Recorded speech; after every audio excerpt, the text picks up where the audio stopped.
বেনজির হারুন এবং জিয়াউল হাসান জিয়া এরা মানে আইনত প্রভাব খাটিয়ে তারা এটার কোনো শুরু বার করতে দেয়। তারা তাদেরকে প্লট বিক্রি করে প্লট দিচ্ছে আর কি।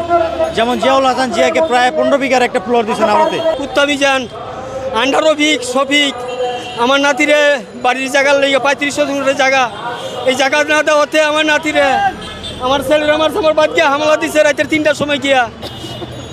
রাতের 3টার সময় হামলা দিছে 20 মানুষ আমার মাইরা লাই তুলেছিল, আমার পোলার মাইরে তুলেছিল।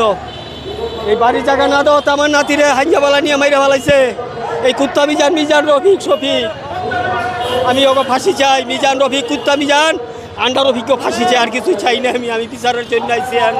জায়গা না দিলি না তোরা বুঝিস না। এই আমার নাতি, আমার পয়লা নাতি কলজার টুকরাই নাতিটারে নিয়ে মাইরা ফেলাই দিচ্ছে। ওই একটা খুনি ডাহাই ওই ভূমিদস্যু ওই দেশ শেষ করে দিচ্ছে একবারে। আমাদের কাজ পারে ইউনিয়ন একবারে নাই।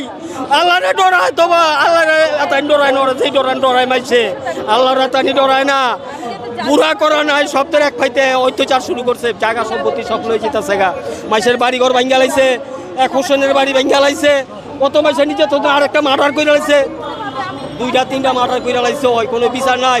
আইন প্রশাসনের কাছে গেলে আইন প্রশাসনের বিচার করে না।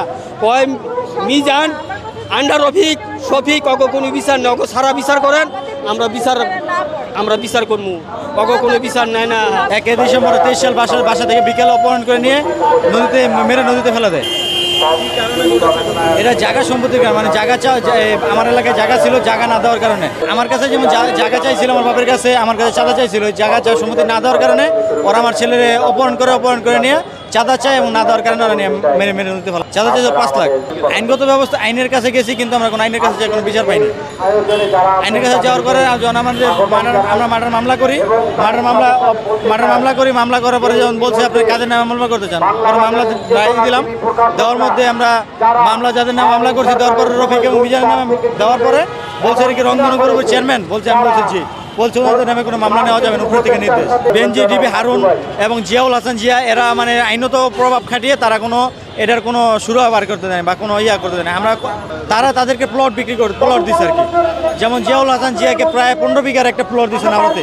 15 বিঘার মতো একটা প্লট দিছে যে গিফট করছে। এমন অনেক লোক মানে যত লোক আছে আইনের, মানে বাংলাদেশের যত মন্ত্রী ধরনের আছে সবারই ওই একটা করে প্লট দিছে, 2-1টা করে প্লট দিছে, যার কারণে তারা কোনো মুখ খোলে নেই। আমার আত্মীয় স্বজনদের বিরুদ্ধে আমি দাঁড়িয়েছি আজকে।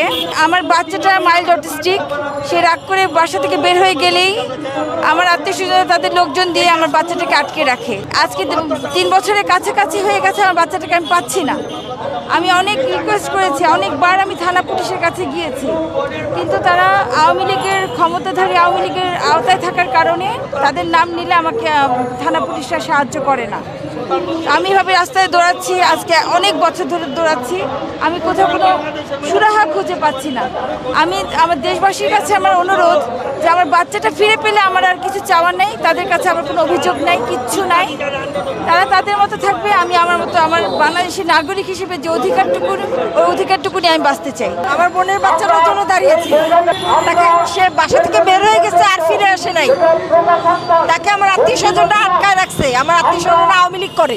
আজকে 3 বছর হয়ে গেছে। পুলিশের যে এসআই সজল সাহাকে বলা হয়েছে, সে কোনো কাজ করেনি। আমি এনআরসি মানববন্ধন করার জন্য আমার নাতির লিগে